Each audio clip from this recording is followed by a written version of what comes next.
Good evening India.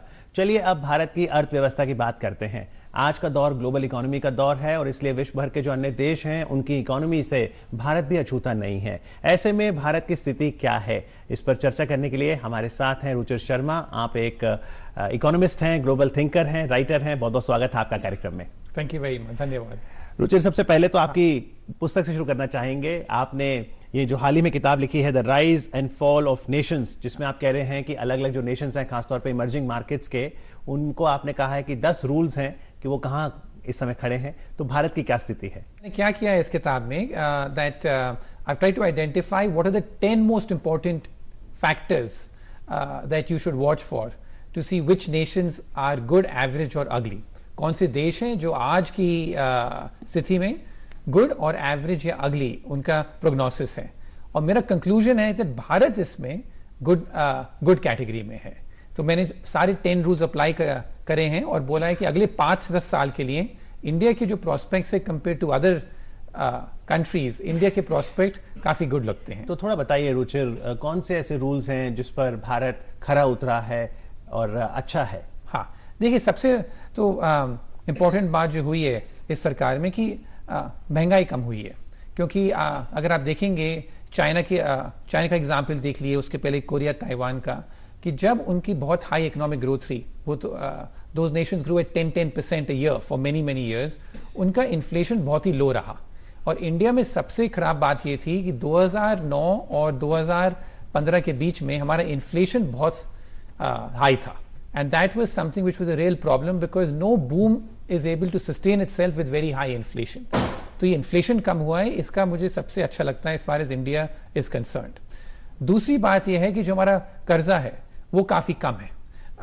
अगर आप और देशों को देखेंगे आज, जैसे आप चाइना की बात देखिए, चाइना में जो कर्जा है वो बहुत ऊपर गया है पिछले 5-7 साल में। तो चाइना की ग्रोथ आ रही है अभी तक, पर वो बहुत ही ज्यादा कर्जा लेके वो ग्रोथ आ रही है उनकी। इंडिया में कम से कम अच्छी बात है कि पब्लिक सेक्टर बैंक्स हैं, उनके पास काफी कर्जा है, पर ज्यादातर ओवरऑल सिस्टम में इतना कर्जा नहीं है। तो उसके वजह से we'll be able to grow, I think, faster going forward.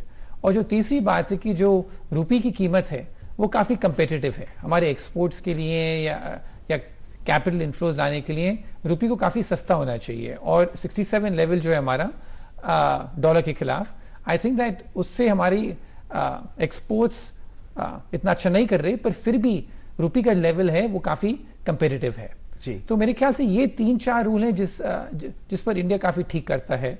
और मेरा एक पूरा चैप्टर है इस पे राजनीति पे, इन टर्म्स ऑफ पॉलिटिक्स पे, और पॉलिटिक्स का क्या इम्पैक्ट होता है ग्रोथ पे।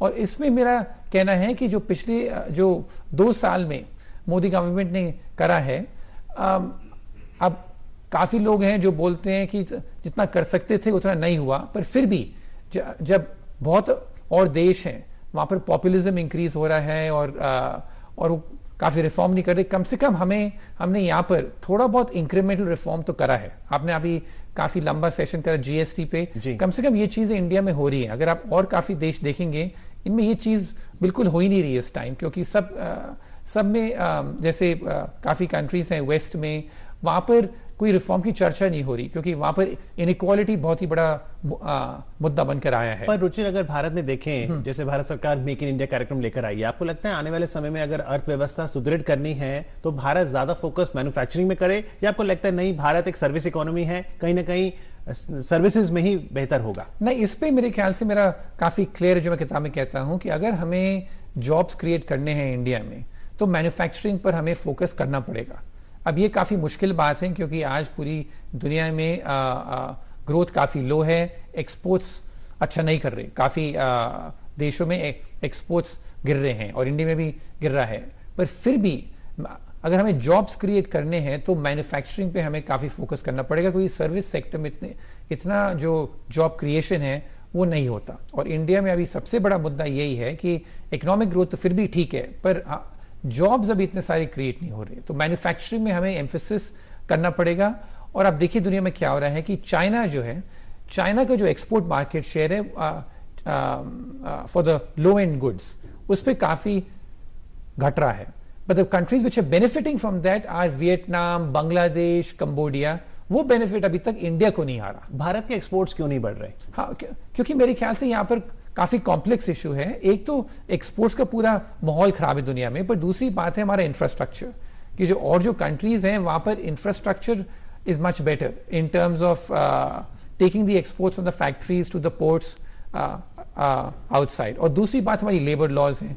अगर आप देखेंगे बांग्लादेश वियतनाम के कंपैरिजन में तो हमारे लेबर लॉज काफी टाइट हैं कंपेयर टू दिस कंट्रीज। तो मेरे ख्याल से ये दो फैक्टर हैं कि हमारे एक्सपोर्ट्स और मैन्युफैक्चरिंग इतना अच्छा नहीं कर रहा compare to some of these other countries. तो जैसा आपने कहा कि एक तो है कि जॉब्स क्रिएट हों, फिर प्रधानमंत्री कहते हैं जॉब सीकर से कहीं ना कहीं जॉब मेकर की हमें माइंडसेट लानी होगी। और हमने देखा इस साल 16 जनवरी को स्टार्टअप इंडिया कैंपेन लॉन्च किया गया। इस समय जो युवा एंटरप्रेन्योर आपको देख रहे हैं रुचिर, और आप तो मॉर्गन स्टैनली इन्वेस्टमेंट मैनेजमेंट से हैं, थोड़ा गाइड करिए। एक एंटरप्रेन्योर जब शुरू करता है कोई भी काम तो उसे चुनौतियां आती हैं, वो फिर पैसा और कैसे जुटाए? फंडिंग बहुत इंपॉर्टेंट है। प्रमोटर अपनी तरफ से 5, 7, 10 करोड़ डाल सकता है। उसके बाद क्या आपको लगता है डोमेस्टिक पैसा है, क्या बाहर से पैसा आएगा? उसके लिए कैसे पोजीशन करें? नहीं, मेरे ख्याल से we'll have to rely much more on domestic capital, क्योंकि जो एफआई फ्लोज है वो तो फिर भी आ रहे हैं, पर बाहर की स्थिति काफी नाजुक है। Because if you look at the banks in the other countries, उनके पास इतनी कैपेसिटी नहीं है हमें लेंड करने के लिए। तो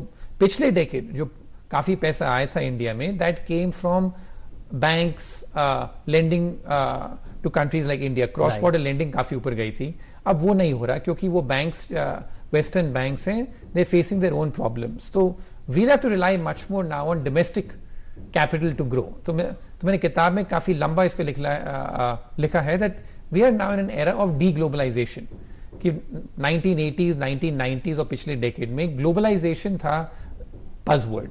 अब इसका मतलब क्या है? इन terms of the world was getting much more interconnected, trade barriers नीचे आ रहे थे, ट्रेड बढ़ रहा था, कैपिटल फ्लोज बढ़ रहे थे और इमिग्रेशन फ्लोज भी बढ़ रहे थे। पर इस डेकेड ये सब उल्टा हो रहा है। तो डी ग्लोबलाइजेशन का मतलब क्या होगा? हाँ, डी ग्लोबलाइजेशन का मतलब ये होता है कि आज अब सारे देशों में ट्रेड बैरियर बढ़ रहे हैं और एक्सपोर्ट्स जो हैं वो काफी कम हो रहे हैं सब जगह। इंडिया में भी ये प्रॉब्लम है, क्योंकि इंडिया में देखेंगे आप तो जितने हमने प्रोटेक्शनिस्ट मेजर्स खड़े करे हैं पिछले 5-7 साल में, किसी और देश में इतने सारे प्रोटेक्शनिस्ट मेजर्स नहीं हुए जितना इंडिया में हुए हैं पिछले 5-7 साल तो एक हद तक तो कंट्री को प्रोटेक्शनिस्ट मेजर रखने हैं, लेकिन जैसा आपने कहा इस समय विश्व में शायद भारत पहले स्थान पर है जितने प्रोटेक्शनिस्ट मेजर्स भारत ने किए हैं। हाँ। तो कौन से एरियाज हैं जहां आपको लगता है कि हमें उतने प्रोटेक्शन मेजर नहीं लेने चाहिए? नहीं, मतलब आप सारे इंडस्ट्रीज में देख लीजिए, जैसे अब स्टील में भी देख लीजिए कि मतलब जब काफी स्टील प्राइसेस नीचे थी तो प्रोटेक्शनिस्ट मेजर्स थे, अब थोड़े स्टील प्राइसेस ऊपर आ गए पर अभी तक वो मेजर्स चलते रहते हैं।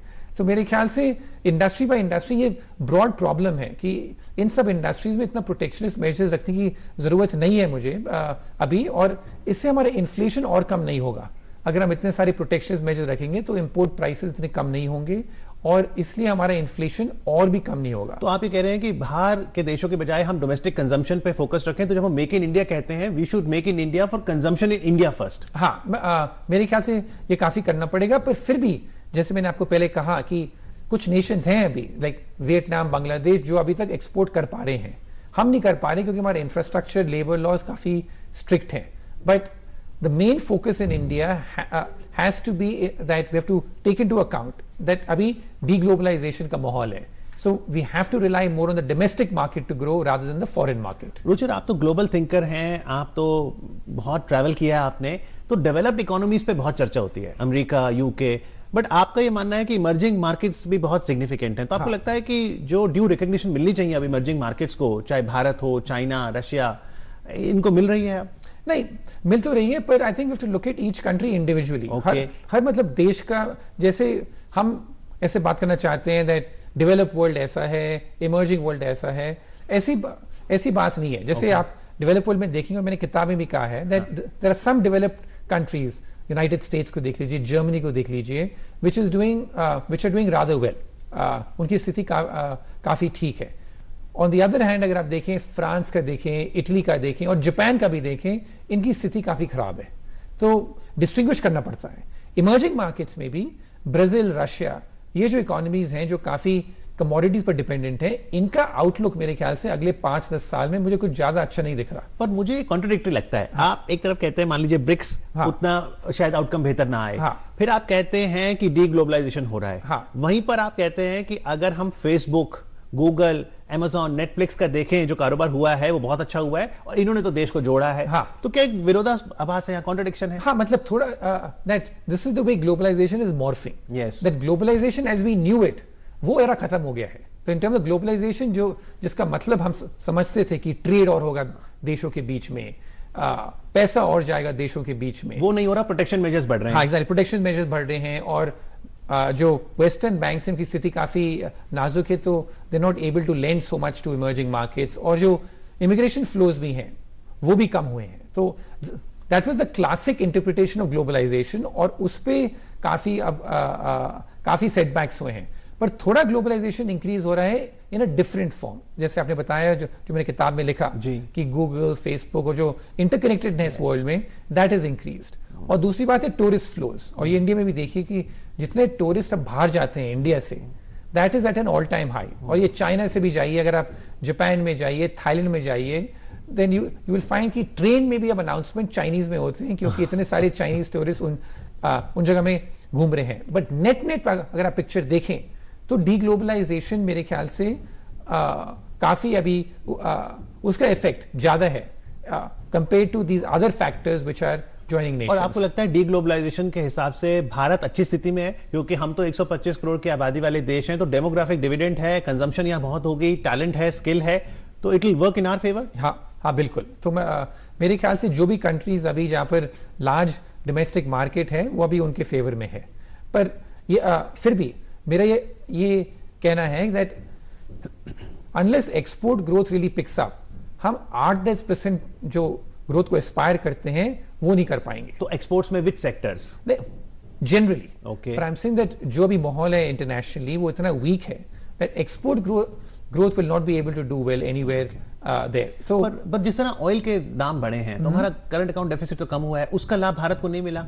हाँ, क्योंकि मतलब हम लोगों ने उसको काफी टैक्स करा in terms of like we increased our duties to try and sort of spend on infrastructure and like other things. So काफी लाभ भी हुआ हमें, हमारा इन्फ्लेशन भी काफी नीचे आया है, and we were, और पब्लिक इन्वेस्टमेंट काफी हाई है अभी, जो गवर्नमेंट स्पेंड कर रही है पब्लिक इन्वेस्टमेंट वो काफी हाई है। इनफैक्ट आज मेरे ख्याल से पहली बार मुझे किसने बताया कि जो भारत में पब्लिक इन्वेस्टमेंट है आज वो प्राइवेट इन्वेस्टमेंट से ज्यादा हो गया है। अच्छा, तो गवर्नमेंट बहुत स्पेंड कर रही है क्योंकि प्राइवेट इन्वेस्टमेंट बिल्कुल पिकअप नहीं हो रहा है इंडिया में। तो जैसे हर बार बजट आता है, चर्चा होती है कि क्या हम अपने फिजिकल डेफिसिट को कम रखें या जैसा आपने कहा कि रिफॉर्म्स करिए, खर्चा ज्यादा करें, तो आपकी सलाह क्या है? पब्लिक एक्सपेंडिचर और बढ़ाएं अभी? नहीं, मेरे ख्याल से पब्लिक एक्सपेंडिचर अभी और काफी ऊपर हो गया है, इसको ज्यादा बढ़ाना मेरे ख्याल से अब इंडिया के लिए अच्छा नहीं होगा।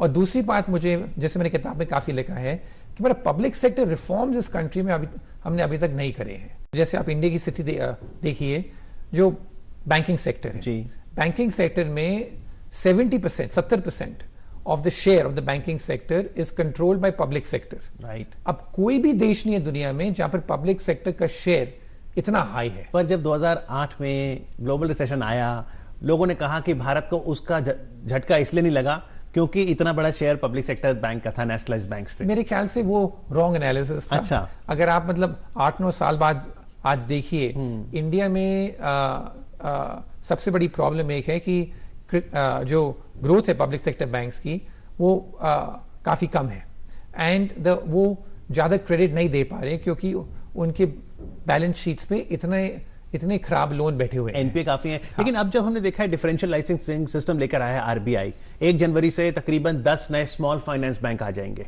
और उसके साथ आप देखिए भारत में तकरीबन 11,500 नॉन बैंकिंग फाइनेंस कंपनी है। आपको लगता है कि अब सिर्फ कमर्शियल बैंक नहीं है, जो अलग अलग लाइसेंस आए हैं, पेमेंट बैंक्स आ गए हैं, आने वाले समय में ये हेल्प करेंगे बैंकिंग सेक्टर? हाँ बिल्कुल। और ये दोनों, मेरा और मेरे टीम का मानना है कि इंडिया में सबसे बड़ी अपॉर्चुनिटी अभी ये नॉन बैंकिंग फाइनेंशियल कंपनीज में है। ओके। क्योंकि पब्लिक सेक्टर बैंक से इनका शेयर बहुत हाई है, 70%। यस। और तो जो भी क्रेडिट ग्रोथ इंडिया में आना है वो प्राइवेट सेक्टर बैंक्स जो कम है, और थोड़े ये जो आएंगे एनबीएफसीज और ये ऑल्टरनेटिव वेज ऑफ फाइनेंसिंग, यहाँ पे सबसे ज्यादा ग्रोथ होगी। From where should NBFC raise funds? You're saying don't depend much on the international funds. Domestic कहाँ से मिलेगा? डोमेस्टिक में होना पड़ेगा, कैपिटल रेजिंग भी करनी पड़ेगी, थोड़ा बहुत इंटरनेशनल से आएगा, पर जो पिछले डेकेड आए थे इंटरनेशनल फ्लोज वो नहीं आएंगे, मेरा ये मानना है। And private equity because they're very aggressive. हाँ, प्राइवेट इक्विटी का भी मतलब काफी रोल रहेगा इधर, पर इन टर्म्स ऑफ आई थिंक अभी फंडिंग जो इन